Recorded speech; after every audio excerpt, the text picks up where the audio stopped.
안녕하세요 여러분, 수익률 상승에 도움을 드리고 싶은 헬퍼입니다. 금일 진행 이제 간단한 마감 시황 설명드리고요. 그 다음에 이제 프로그램 매매 살펴보고, 그 다음에 이제 코스피, 코스닥, 코스피 200 선물 일중 수급 차트 살펴보도록 하고요. 그 다음에 이제 6월 선물 만기 이후로부터 이제 수급 한번 현 선물 살펴보고, 연초 이후로부터 코스피 현물 수급 살펴보고요. 코스닥도 똑같이 수급 살펴보도록 하겠습니다. 그 다음 이제 코스피, 코스닥, S&P, 나스닥 차트들 보기에 앞서서 일단 밸류에이션 지표부터 먼저 살펴보겠습니다. 일드갭이라는 밸류에이션 지표를 통해서 코스피 그리고 코스닥, S&P 같이 살펴보도록 하고요. 코스피랑 코스닥 또 신용잔고 추이도 한번 살펴보도록 하겠습니다.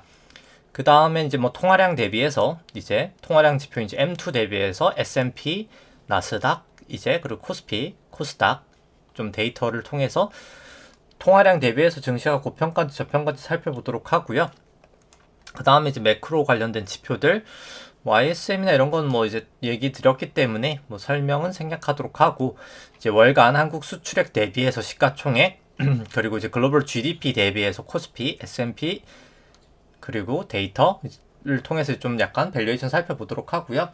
그 다음에 이제 하이힐드 같은 경우는 이제 어제 미국장 휴장이었기 때문에 데이터가 이제 업데이트 되진 않았지만 어제랑 똑같은 내용, 이제 장기, 중기, 단기 추세 하이힐드 스프레드로 좀 위험 선호 구간인지 회피 구간인지 조금 살펴보도록 하겠습니다. 그 다음에 이제 코스피, 코스닥, S&P, 나스닥 관련해서 좀 차트 보도록 하고요. 그 다음에 이제 코스피 안에 있는 내재 변동성, V 코스피랑 필라델피아 반도체 지수, 니케이, 유로스톡스, 항생, 상해종합, 달러 인덱스, 달러원, 그리고 이제 WTI, 금, 그리고 이제 국고채 10년, 미국채 10년 금리 추이 살펴보도록 하고요. 개인적으로 이제 보유하고 있는 키스코홀딩스랑 현대해상, DB손해보험, 그리고 이제 KT 종목들 살펴보도록 하고요. 그 다음에 이제 매도는 했지만은 그냥 관심 있게 보고 있는 효성화학이나 제일제당, 그리고 이제 DLENC, LG전자, GS 종목들 좀 살펴보도록 하겠습니다. 그 다음에 이제 오늘 화요일이죠. 이제 화요일이기 때문에 현대차, 셀트리온, NC소프트, 게임스톱 종목들 차트랑 상대가치 평가, 절대가치 상평가 살펴보고, 그 다음에 이제 오늘 개인적으로 좀 이코노미스트 분 중에 이제 한 분이랑 좀 이야기할 기회가 있어서 좀 이야기한 부분, 오늘 좀 그 부분도 사실 맨날 하던 이야기랑 크게 다르진 않은데 그 부분 좀 이야기 나누도록 하겠습니다. 일단 오늘 증시 같은 경우에 이제 코스피 한 0.5% 하락을 했고요. 코스닥은 한 0.14% 정도 상승이 있었습니다. 그리고 이제 검 색깔 선이 이제 코스피 200인데요. 그리고 이제 파란 색깔 구간 이제 프로그램 순매도인데 오늘은 거의 프로그램 순매도가 증시를 조금 늘렀다라고 보시면 될 것 같고요. 그 주체는 이제 외국인이었습니다. 외국인이 한 2천억 정도 매도가 있었고요. 프로그램 매매로. 코스피 이제 현물 같은 경우에는 개인이 한 4,300억 정도 매수가 있었고요. 기관 한 1,200 매도, 1,200억 매도, 외국인이 한 3,100억 정도 매도가 있었습니다. 선물 같은 경우에는 개인이 한 1,000억 정도 매수를 했고요. 그 다음에 이제 기관이 한 400억 정도 매수, 외국인이 한 1,500억 정도 매도가 있었고요. 코스닥 같은 경우에는 이제 개인이 한 130억 정도 매도를 했고, 기관 250억 정도 매도, 외국인 한 370억 정도 매수가 있었습니다. 누적 수급 같은 경우에는 이제 코스피 같은 경우에는 개인이 6월 선물 만기 이후로부터 한 18.2조 정도 대규모로 매수를 하고 있고요. 외국인과 이제 기관이 좀 매도 포지션을 가지고 있습니다. 선물 같은 경우에는 외국인이 매도 포지션을 보유하고 있고요. 연초위로 같은 경우에는 개인이 약 거의 한 69조 대규모를 매수를 하고 있는 추세이기 때문에 수급은 상당히 좋지 않다라고 생각이 되고요. 그 다음에 이제 코스닥 같은 경우에도 크게는 다르지 않습니다. 개인이 3.3조 매수 중이고, 역으로 근데 여기는 외국인은 소폭 매수 중, 기관이 매도 중이고요. 선물 같은 경우에는 이제 기관이 매수 중, 개인과 외국인이 매도 중입니다. 올해 연초부터 봤을 땐 개인이 그래도 한 11조 정도, 개인이 한 11조 정도 매수 중에 있고요. 사실 코스피나 코스닥이나 크게는 다르지 않고 둘 다 수급은 좋아 보이지 않는다. 생각이 되고요. 뭐 그 다음에 이제 일드갭을 봤을 때는 뭐 일드갭은 이제 주식에 있는 기대 수익률을 국고채 10년 금리로 차감한 수치고요. 두 자산 간 수익률 차이다라고 해서 일드갭이라고 합니다. 그냥 단순하게 높을 때 저평가, 낮을 때 고평가라고 생각하시면 될 것 같고요. 현재 같은 경우에 상당히 낮은 구간에 속하기 때문에 지금 뭐 밸류에이션 부담은 있는 구간이다라고는 보여지고요. 조금 긴 시계열로 봤을 때도 뭐 충분히 밸류에이션 부담은 있어 보인다. 그리고 향후에 저는 좀 금리는 더 올라간다고 보기 때문에 금리가 올라갔을 땐 더 하락하지 않을까. 뭐 그럼 좀 더 좀 위험하지 않을까라는 생각은 하고요.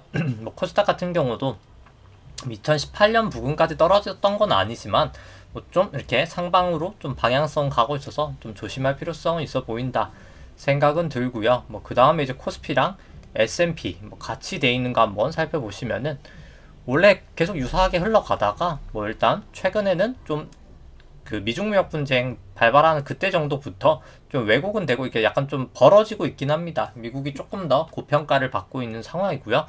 아무래도 당연히 미국이 이제 중국을 이제 때리려다 보니까 좀 양적 완화든 여러 가지 좀 뭐라고 해야 될까요? 좀 비정상적인 수단들을 많이 사용하고 있기 때문에 조금 더 이제 고평가고 결국에는 사실 뭐 키 맞추기는 중기적으로는 되리라 생각을 합니다.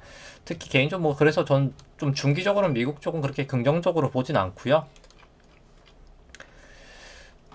일단 이 수치 같은 경우에 이제 국고채 금리로 차감한 게 아니라 이제 나눈 수치고요. 뭐 조금 더 이제 금리에 민감한 모형입니다. 뭐 최근 들어서 이제 금리가 조금 다시 이제 반등하고 있기 때문에 조금 다 이제 내려가고 있는 모양새고요. 뭐 저는 금리는 더 올라간다고 보기 때문에 뭐 충분히 조심을 해야 되는 구간이다라고는 생각이 되고요. 신용잔고 같은 경우에는 일단 코스닥 합산 신용잔고 같은 경우 25조 3천억 정도 되면서 또다시 이제 늘고 있습니다. 뭐 거의 뭐 사상 최고치에 다시 이제 재차 접근하고 있기 때문에 뭐 이것도 조심하실 게 필요하다 생각은 들고요. 뭐 절대 규모가 뭐 압도적이죠. 과거에 대비해서.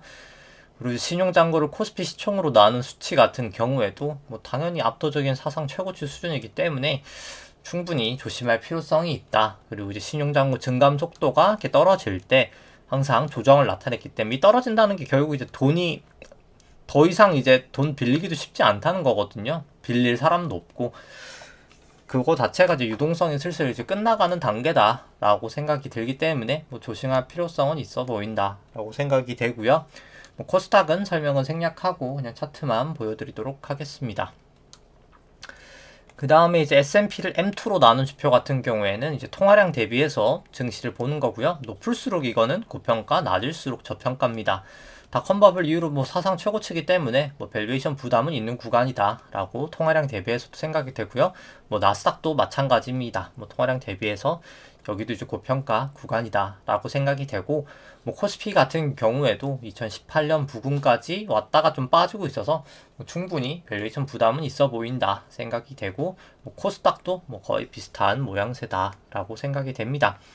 뭐 월간 이제 한국 수출액 대비해서 시가총액 같은 경우에는 항상 36배 정도 넘어서고 나서 조정을 보였었는데 뭐 이번에도 이제 넘어서고 나서 지금 넘어선 상황이기 때문에 뭐 충분히 저는 조심할 필요성이 있다. 월간 한국 수출액 대비해서도 지금 증시는 고평가 구간이다 라고는 보여집니다. 물론 이제 수출액 절대 규모 자체는 지금 사상 최고치인 거는 맞고요. 그걸 감안하더라도 고평가 구간이다 라고 생각하시면 될 것 같고 글로벌 GDP 대비했을 때도 각각 이제 고점 부분을 이미 다 넘긴 상황이기 때문에 S&P나 코스피나 저는 뭐 일단 밸류에이션 부담은 있는 레벨이다 생각이 되고요. 하이힐드 스프레드 같은 경우에는 뭐 장기 추세 200일 이동평균선으로 봤을 때는 아직까지는 위험 선호 구간이다 라고 보여지고 120일 이동평균선 봤을 때는 아직은 이제 넘지 못했기 때문에 여기도 아직까지는 위험 선호 구간 단기 추세인 50이동평균선도 아직 이 검은 색깔 이동평균선을 넘어서지 못했기 때문에 여전히 일단 아직까지는 위험 선호다 라고 생각은 듭니다. 그 다음에 이제 뭐 차트를 보시면은 뭐 코스피 말고 이제 개인적으로 저는 코스피 200을 좀 보시는 걸 추천을 드리기 때문에 이제 파생 시장이 있기 때문에 조금 200을 전 추천을 드리고요. 뭐 코스피는 일단 200에서 딱 반등을 하긴 했었습니다. 코스피 200으로 살펴보면은 이제 코로나 덧점 이후로 저는 이제 여기가 3-1파라고 보는데 엘리어트 파동상 여기가 이제 1파, 그 3-1파의 1파, 2파, 3, 여기가 3파, 여기가 4파, 여기가 이제 5파 고점이었다라고 보여지고요. 이제 그냥 2파랑 4파 저점을 그어서 그 다음에 여기 이제 3파 고점에다가 올려놓으면은 채널링을 할 수 있는데 뭐 딱 고점하고 고점 다운 거 봤을 때도 뭐 채널은 유효한 것 같고, 일단 뭐 1차적으로 매도를 한다면 여기 채널이 깨질 때 매도를 할 수 있었을 것 같고요. 뭐 그 다음엔 여기 이제 2파랑 4파 저점 채널을 그었을 때 깨질 때 매도를 할 수 있었을 것 같습니다. 지나고 나서 여기 5파고 여기가 이제 A파, 그 다음에 이제 여기가 B파, 여기가 이제 지금 C파 구간이다 라고는 개인적으로 생각을 하고요. 여기가 C의 1, 여기가 C의 A, B, C로 2, 여기가 C의 3, 여기가 지금 C의 4지 않나 라고는 뭐 개인적으로 생각을 합니다. 그렇기 때문에 뭐 C의 4가 나오고 5가 저는 한 번 더 나오지 않을까 생각을 하고요. 이게 틀리려고 한다고 하면 1차적으로는 일단 여기 422.86이 위로 깨지면 안 되고요. 뭐 아무리 보수적으로 보더라도 여기 424.26이 넘어서면 안 됩니다. 1파 저점을 여기로 보냐 여기로 보냐에 따라 다르겠지만 뭐 여기로 본다 하더라도 424.26이 넘어서면 안 되고요. 그래서 여기를 넘어서면 뭔가 파동이 잘못 매겨졌구나 라고 생각하시면 될 것 같고, 여기를 깨지 못하고 위로 이제 밑으로 깨지면은 여기가 이제 그러면 그냥 1, 2, 3, 4, 5가 맞구나 라고 생각을 할 수 있을 것 같습니다. 일목균형표로 봤을 때는 일단 뭐 기준선을 뭐 재차 일단 하회를 했고요. 여러가지 괴선들이 지금 다 모여있죠. 선들이 다 모여있기 때문에 저는 생각보다 이제 크게 위든 미치든 좀 움직일 수 있는 상황이지 않나 라고는 생각을 합니다. 좀 볼린저 밴드도 모여있고 이제 슬슬 좀 조심할 구간이다 라고는 생각이 되고요. 뭐 그렇기 때문에 뭐 저 같은 경우는 뭐 여전히 그냥 계속 여기 439 정도에서 해지를 하고, 이제 이날이었나요?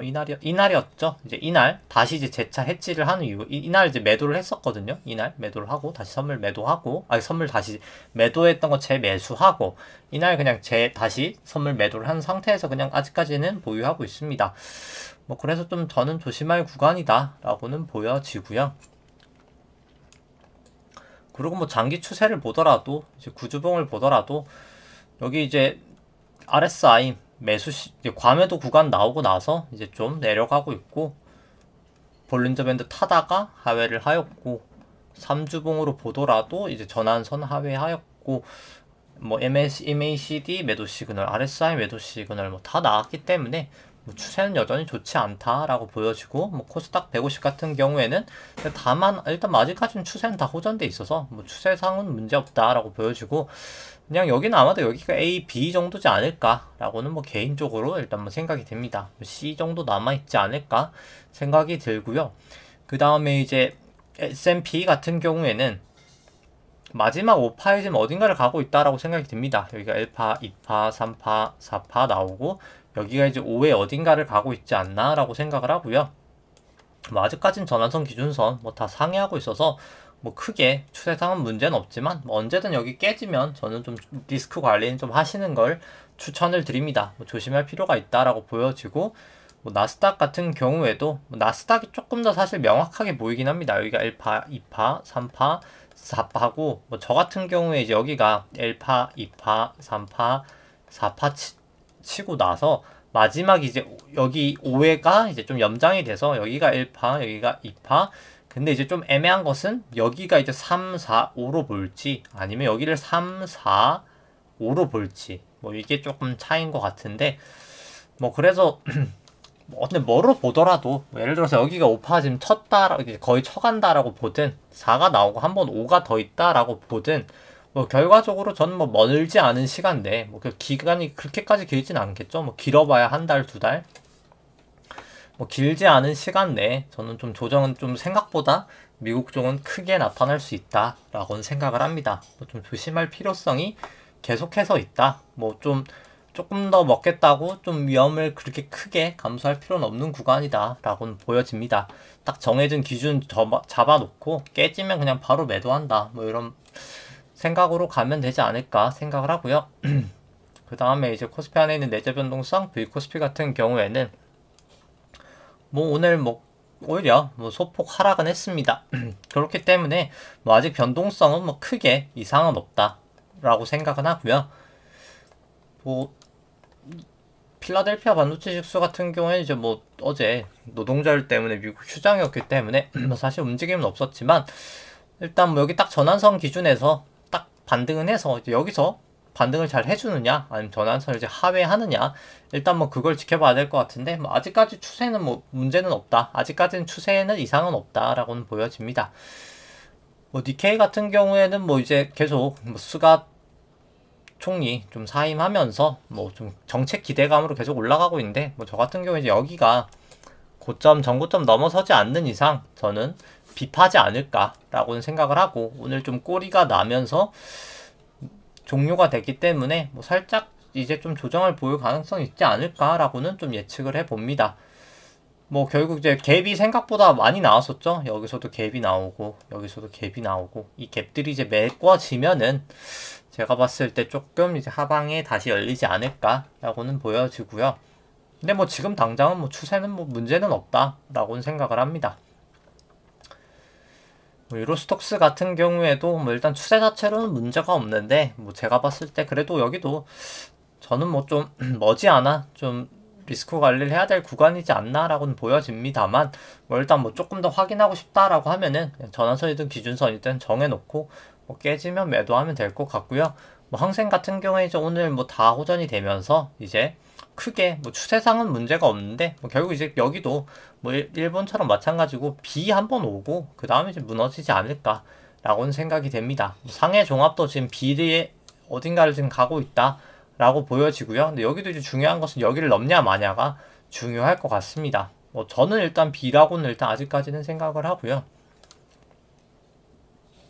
뭐 달러 인덱스 같은 경우에 이제 볼린저 밴드 하단을 타고 내려가다가 다시 이제 재차 좀 올라가고 있어서 26일 프랭스팬도 아직까지는 호전되어 있고요. 그래서 이제 구름대 위로 다시 올려놓으면서 볼린저 밴드 여기를 볼린저 밴드가 26일 프랭스팬 역전되지 않고 여기를 이제 다시 타고 가는지 조금 지켜봐야 될 것 같긴 하고요. 근데 뭐 아직까지는 추세 자체는 좋진 않다라고는 보여집니다. 뭐 달러 원 같은 경우도 뭐 그렇고요. 뭐 크게 움직임은 다르지 않고요.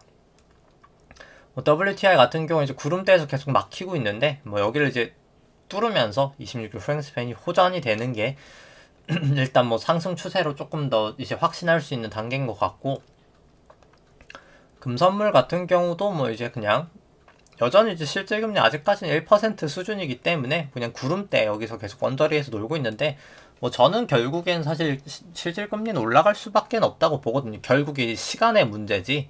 뭐 그렇기 때문에 이제 금은 좀 단기적으로는 좀 사실 빠졌다가 결국엔 좀 올라가지 않을까. 사실 실질금리가 이제 한 0% 정도 이제 구간에 다가서면 뭐 그때는 좀 금을 좀 적극적으로 편입해야 되지 않을까 생각을 하고요. 이제 국고채 10년 금리는 저는 계속 올라간다고 보는데 좀 상방으로 보는데 일단 뭐 스물스물 계속 올라가고 있습니다. 뭐 다 추세가 이제 호전되었기 때문에 뭐 저는 좀 더 올라가리라 생각을 하고요. 뭐 미국채 10년도 마찬가지로 다 추세 호전됐기 때문에 올라가리라 생각을 합니다.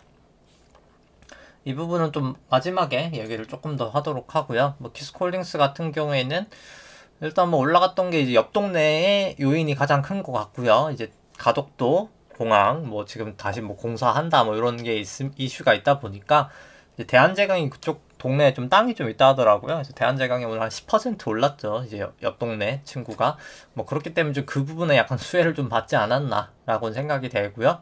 좀 마이너스로 빠지다가 1.3% 정도 상승을 하면서 마감을 했습니다. 뭐 그렇기 때문에 일단 뭐 지금 당장은 좀 추세는 크게 문제가 없는데 일단 여기 볼린저 밴드를 타다가 일단 아직까지는 하회한 상황이어서 조금 재차 좀 볼린저 밴드 쪽을 붙여야 좋을 것 같고 뭐 일단 언제든 뭐 전환선이든 기준선까지 한 빠졌다가 이렇게 다시 반등할 수 있지 않을까 뭐 두 가지 다 가능한 시나리오다라고 생각이 되고 일단 뭐 추세 자체는 추세 자체는 뭐 여전히 나쁘지 않다 뭐 좋은 추세다라고 생각이 됩니다. 키스콜딩스 같은 경우 뭐 현재 주가 뭐 거의 한 23,000원 정도 되고요.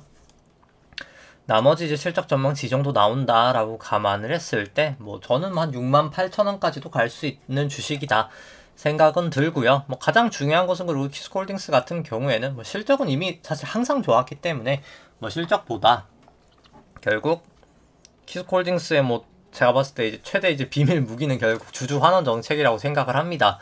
워낙 주주 환원 정책이 안 좋았기 때문에 역으로 했을 때 좀 포텐이 클 것 같고요. 자사주 소각하고 무상증자하고 그 다음에 이제 뭐 또 보유 현금이 워낙 많아서 뭐 재차 자사주 매입을 해도 뭐 사실 무방하지 않을까 생각은 합니다. 뭐 사실 좋게 만들려고 하면 뭐 제가 경영자라면 진짜 뭐 거의 한 8만 원 정도는 손쉽게 만들 수 있지 않을까 생각을 하는데 좀 이제 경영자분들이 좀 상속세 납부를 위해서 본인의 일이니까 좀 최선을 다해 주셨으면 좋겠다는 마음이고요. 현대해상 같은 경우에는 뭐 금리가 좀 올라가고 있는데 뭐 일단 아직 추세가 좋진 않습니다. 좀 수급 쪽의 영향인 것 같고요. 전환선 기준선 다 하회하고 일단 구름대까지도 들어오고 26일 프랭스팬도 역전이 됐기 때문에 일단 여기도 옆 동네 이제 메리츠 같은 경우는 좀 추세가 계속 좋은데 일단 그 부분에 비해선 조금 아쉬운 부분은 있습니다. 뭐 그래서 일단 뭐 아직까지 좀 지켜보고 있긴 하고요. 근데 뭐 여기도 뭐 저 같은 경우 이제 금리가 사실 좀 꽤나 오랜 시간 좀 반등을 하리라 보고 있기 때문에 뭐 조금 이따 이제 뒤에도 설명드리겠지만 그 뭐 자주 얘기를 했었지만 뭐 좀 매수를 웬만하면 좀 안 팔려고는 생각을 하고 있고요. 뭐 전환선 넘어섰고 이제 구름대 안으로 들어왔고 구주봉으로 봤을 때 뭐 파라블릭 매수 시간을 나와서 뭐저 같은 경우는 사실 추세는 중기적으로는 좀 위지지 않을까 생각을 하고 뭐 DB 손해보험도 현대해상보단 차트가 훨씬 좋긴 하고요. 일단 뭐 아직까지는 뭐 다 호전돼 있기 때문에 기준선을 살짝 하회하긴 했지만 크게는 뭐 이차는 없다라고는 보여집니다. 뭐 상대가치 평가로 봤을 때 뭐 현대해상이나 뭐 DB 손해보험이나 뭐 기대 수익률이 연두색깔의 기대 수익률이 높을수록 저평가고 낮을수록 고평가거든요. 뭐 생각보다 다 괜찮은 구간이기 때문에 뭐 전 충분히 둘 다 괜찮은 가격이고 현대해상이 가격적인 측면에선 더 저평가가 되어 있고 다만 뭐 단점은 조금 RBC 비율이라고 자본 적정성이 조금 더 안 좋기 때문에 뭐 배당에 대해서 조금 더 이슈가 있을 수 있다. 뭐 그 부분인 것 같습니다. 그 다음에 이제 뭐 KT 같은 경우 살펴보면은 뭐 KT 같은 경우에도 뭐 저항선 기준선 하회하고 구름대 하회를 했기 때문에 일단 뭐 추세가 그렇게 좋지는 않은 건 사실이고요. 26일 프랭스팬도 역전이 되어 있고 근데 그렇다고 뭐 또 완벽하게 추세가 뭐 엄청 안 좋냐 하기에도 뭐 사실 그렇게 구름대 밑을 크게 이탈은 한 건 아니기 때문에 뭐 좀 지켜는 보고 있습니다. 뭐 워낙 좀 통신 업종이 방어 업종이기도 하고 일단 저는 뭐 좀 통신 쪽도 중기적으로는 좀 괜찮다고 보기 때문에 뭐 일단 뭐 여전히 보유를 하고 있는 상황이긴 하고요. 절대가치 평가로 봤을 때 뭐 현재 주가 32,600원 정도 되고 나머지 실적 전망치 이 정도다 라고 감안을 했을 때 저는 뭐 그래도 한 10만원까지도 갈 수 있는 주식이다 라고는 생각을 합니다.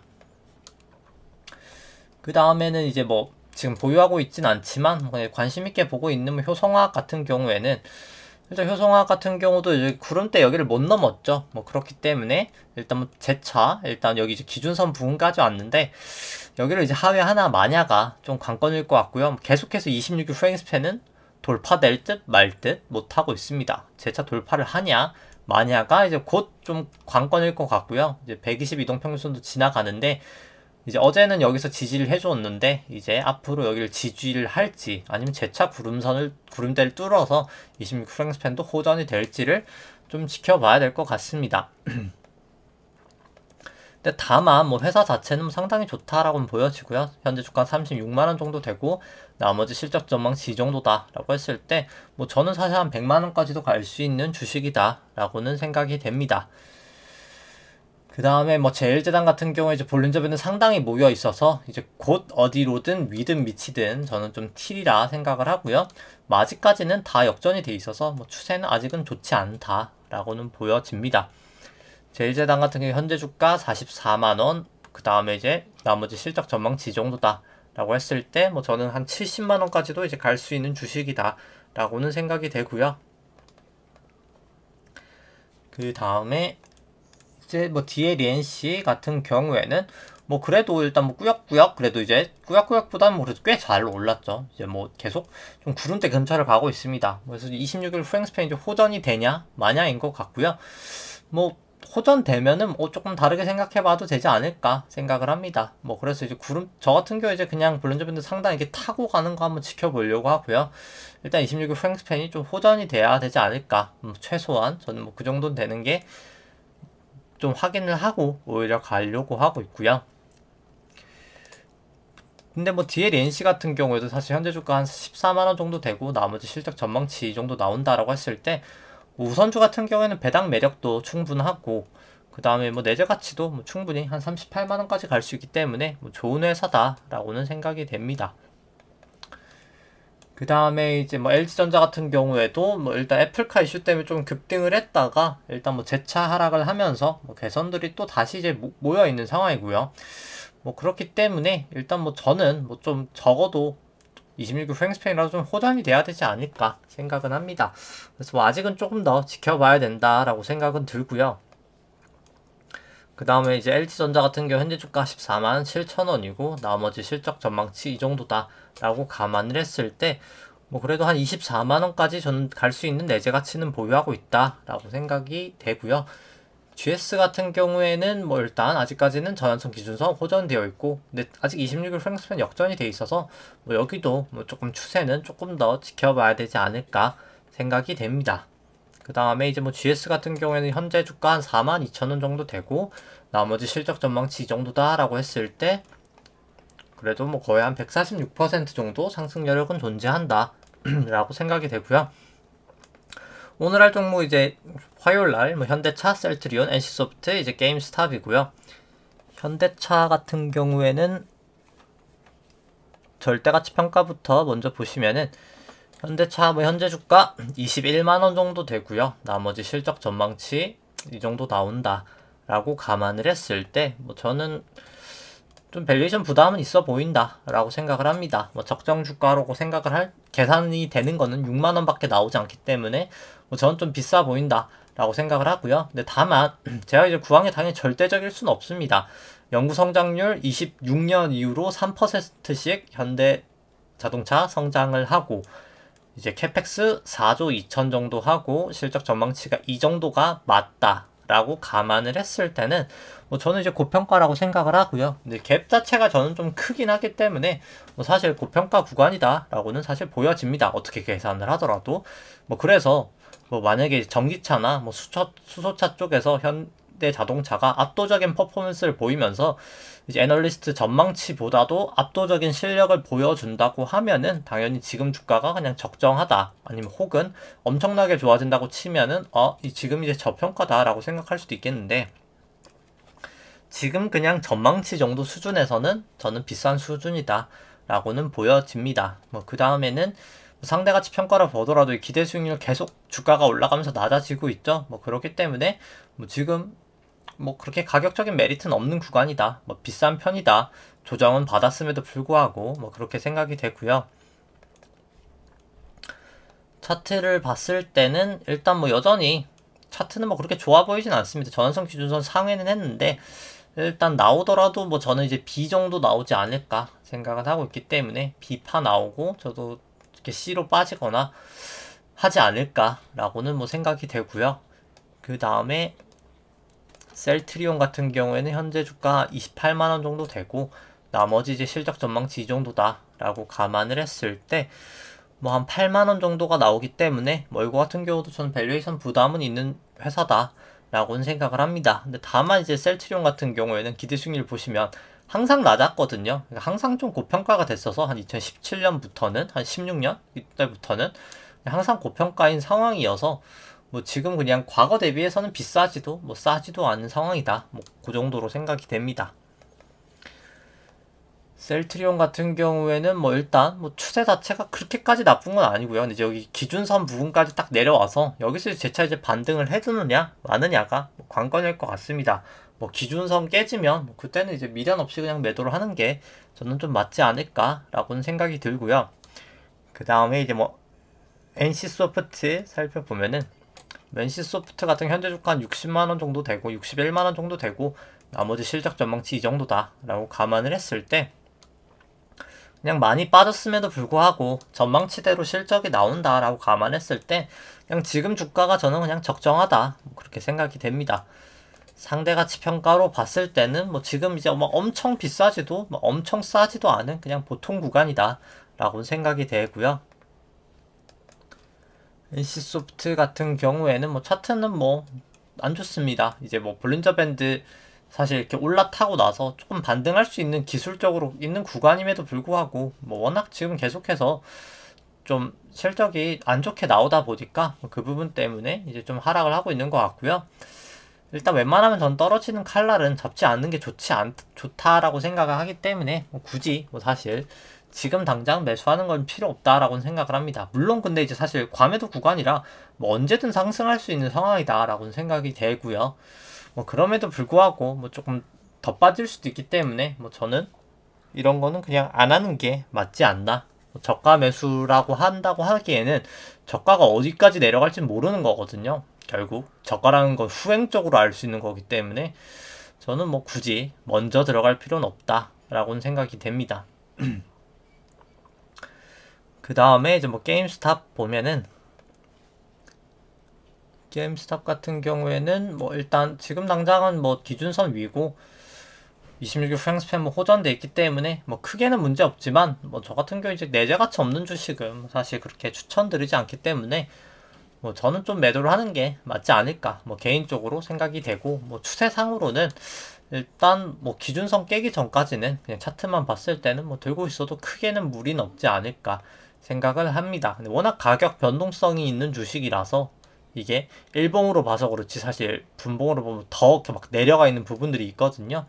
좀 조심을 할 필요성이 있어 보인다 라고 생각을 하고 뭐 오늘 뭐 사실 드릴 내용은 다 한 것 같고 뭐 오늘 좀 어떤 연구원 분이랑 뭐 얘기를 좀 했던 게 뭐 사실 뭐 좀 일방적으로 사실 제가 들은 그런 세미나 같은 거였는데 뭐 당연히 뭐 대부분 다 데이터로 당연히 설명을 하시니까 다 이제 맞는 말씀을 하셨습니다.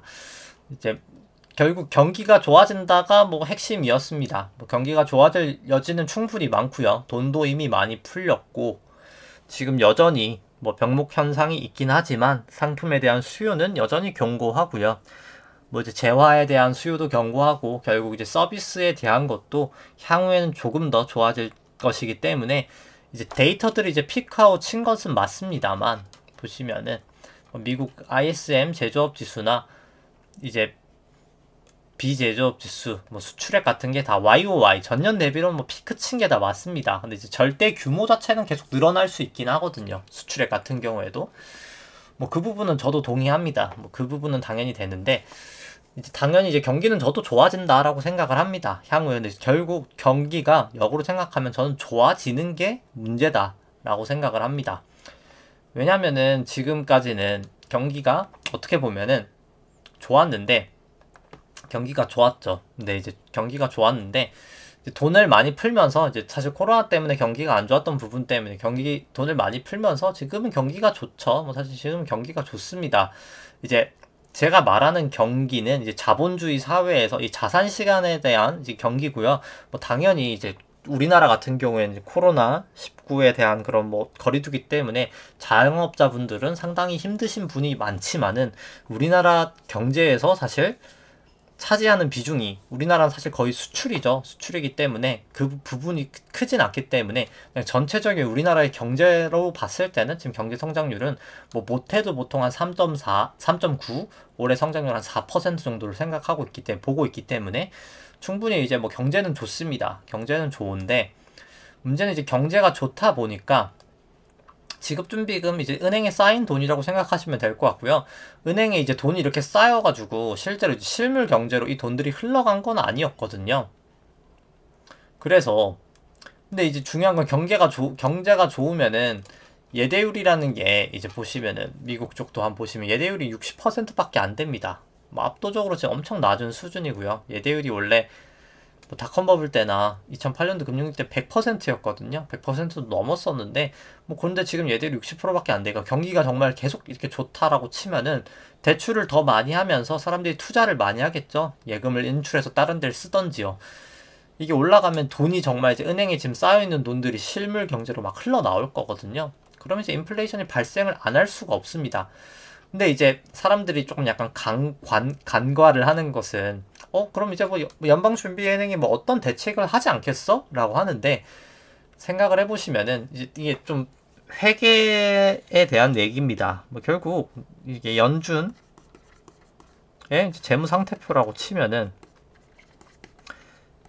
이게 돈을 풀 때는 아무 문제가 없어요. 돈을 풀 때는 여기가 자산, 부채, 자본이라고 치면은 돈을 풀 때는 결국 이제 화폐량을 증가시키면 이게 지급준비금이라는 게 늘고요. 여기에 이제 연준 총자산이 늡니다. 자산이 늡니다. 뭐 결국 여기가 채권이죠. 채권이 느니까 뭐 연방준비은행이 이거는 컨트롤이 가능합니다. 돈을 풀 때는 연방준비은행이 마음대로 돈을 찍으면 지급준비금 늘리면 그냥 채권도 사면 되니까 연방준비은행이 이제 돈 풀 땐 컨트롤이 가능합니다. 뭐 그렇기 때문에 이제 파월 푸시라는 얘기도 나오고 연준이 천하무적이라는 지금 약간 이미지가 있죠. 다들 이제 연준만 보고 있는 상황입니다. FOMC, 뭐 테이퍼링. 근데 생각을 해보면 이제 한번 부채 계정을 살펴보죠. 이 자산의 반대 계정인 이제 부채 계정입니다. 근데 이 자산이 결국 근데 중요한 것은 이 지급준비금과 이 재무부 일반 계정, 이게 TGA라고 하는데 이거 같은 경우는 재정정책과 경기가 좋아지면 떨어질 수밖에 없습니다. 연준의 부채 계정이. 여기가 이제 TGA랑 여기 리버스 레포까지 돼 있는데 결국 이게 떨어질 수밖에 없거든요. 경기가 좋아지면은. 그럼 떨어지면은 자산을 팔 수밖에 없는 겁니다. 근데 자산을 지금은 팔기가 싫으니까 이 떨어지는 부분만큼 이 리버스 레포라는 것을 매수를 하면서 지금은 자산을 떨어지지 않게 딱 맞춰주고 있어요. 오히려 리버스 레포를 늘리면서 더 크게 늘리면서 자산을 오히려 조금씩 늘려가고 있는데 중요한 것은 이 리버스 레포라는 게 지금 이미 1조 달러가 넘었는데 이게 무제한적으로 늘릴 수가 없거든요. 늘리다 보면 진짜 이제 금융위기가 잘못하면 납니다. 왜냐면 이게 하루짜리로 계속 빌려주고 빌리는 거기 때문에 연준도 이게 무제한으로 이렇게 늘릴 수가 없거든요. 답이 없는 이야기라서. 그렇다 보면은 결국 이게 줄다 보면은 실제로 자산 축소를 해야 됩니다. 근데 자산 축소를 하면 아까 얘기했던 것처럼 결국에 이제 실제로 그냥 은행에만 잠들어 있던 돈이 경제로 그냥 극단적으로 생각을 해보면 정부에서 뭐 통화정책을 해가지고 그냥 우리들한테 현금을 100억씩 줬다고 생각해보자. 이제 뭐든 극단적이어야 느낌이 오니까. 근데 100억이 그냥 예금에만 들어있고 다 쓸 수 없게 해놨다고 생각을 해봅시다. 그러면 이제 물건 가격이 올라갈까요? 지금 물건 가격이 100억이 다 그냥 동결이 돼 있는 거예요. 그 100억이. 못 올라가겠죠? 근데 이 물건 가격이 그게 이제 해제가 되는 게 결국 그 동결된 게 해제가 되는 게 결국에 이제 경기가 좋아지면 사람들이 그 돈을 씁니다. 그렇기 때문에 이 지급준비금과 TGA가 내려가는 거거든요. 그렇게 되면은 자산을 결국 팔 수밖에 없습니다. 리버스 레포는 한도가 어느 정도 제한될 수밖에 없기 때문에. 이제 그렇기 때문에 이제 이 부채 계정은 연준이 통제를 할 수가 없거든요. 그러니까 쉽게 말해서 연준이 통제할 수 있는 거는 이 부채 계정을 늘릴 때는 통제가 됩니다. 리버스 레포도 그렇고 재무부 일반 계정도 그렇고 지급준비금도 그렇고 돈을 풀면서 늘릴 때는 가능한데 돈을 풀지 않으면서 이 부채가 주는 것을 통제하는 것은 연준이 불가능하거든요. 근데 시장은 지금 불가능한 것을 바라고 있는데 이제 그거를 아마 제가 봤을 때 깨닫는 순간 시장이 좀 무너지지 않을까라고 생각을 합니다. 그렇기 때문에 뭐 지금 사실 실제금리 같은 경우에는 전혀 지금 자산 가격이 반영을 못하고 있거든요. 이게 결국 테이퍼링을 하든 테이퍼링이 끝나고든 결국 실질금리는 플러스로 갈 수밖에 없고요. 플러스로 갔을 때 제가 봤을 때 생각보다 자산 가격은 좀 타격을 다 크게 받지 않을까. 왜냐면 실질금리가 낮은 상황에서 고밸류에이션을 받았던 자산들이기 때문에 제가 봤을 때 뭐 채권, 주식 막론하고 다 터지지 않을까라고 생각을 합니다. 뭐 그렇기 때문에 제가 굳이 손해보험사 지금 계속해서 사실 들고 있는 게 저는 뭐 철근 쪽도 마찬가지고 키스코도 그렇고 뭐 KT는 뭐 완벽하게는 좀 맞진 않습니다만 제가 봤을 때 좀 인플레이션 대응하는 게 계속해서 필요하지 않을까라고 생각을 합니다. 저는 좀 생각보다 좀 심할 수가 있거든요. 왜냐면 경기가 좋다는 것 자체가 이 부채 감소 속도는 더 빨라진다는 거기 때문에 이 지급준비금을 보시면 정말 뭐 압도적인 숫자이기 때문에 뭐 저는 충분히 조심해야 되지 않을까. 이 지급준비금과 리버스 레포까지 시장에 다 쏟아진다 라고 했을 때 8조 달러입니다. 우리나라로 치면은 얼마죠? 정말 뭐 어마어마한 금액이라 거의 한 9,600억 정도 되나요? 그 정도는 아닌가요? 9,600억 정도 되죠? 9,600조 정도 되죠? 그 정도 돈이 언제든 실물에 쏟아져 나올 수 있다. 근데 경기가 좋을수록 쏟아져 나오기 때문에 뭐 저는 충분히 금리는 더 튄다 보고, 금리가 튀면 결국 퍼가 내려갈 수밖에 없고요. 퍼가 내려갈 수밖에 없으면 증시는 조정을 받을 수밖에 없습니다. 뭐 그렇기 때문에 뭐 중기적으로는 항상 조심을 하시는 걸 저는 추천을 드리고, 뭐 레버리지를 쓰고 있다면 뭐 저 같은 경우도 레버리지를 써서 뭐 꼭 레버리지를 쓰지 마시다라고 하는 건 아닌데, 뭐 저 같은 경우는 지금 거의 100% 해지를 하고 있거든요. 저는 지금 뭐 그냥 약간 헤지 펀드처럼 운용하고 있어서 뭐 선물 매도하고 이제 레버리지 써서 이제 주식 매수를 한 포지션이다 보니까 100% 해지라서 저는 배탈하는 게 없거든요. 뭐 시장이 어떻게 움직이든 사실 별로 상관은 없습니다. 중요한 것은 시장보다 제가 산 주식이 조금이라도 더 올라가는 수익을 나는 구조거든요. 그렇기 때문에 뭐 저는 뭐 레버리지를 써도 뭐 사실 그렇게 시장에 영향을 받진 않아서 크게 상관이 없지만은, 시장이 그냥 100% 노출된 롱 포지션을 보유하고 있는 상황이라면 레버리지는 지금 일단 다 끄는 게 저는 맞지 않을까 생각을 하면서, 네, 이제 오늘 방송 여기까지 하도록 하겠습니다. 네, 좋아요, 구독 누르시면 감사하겠습니다. 이상입니다.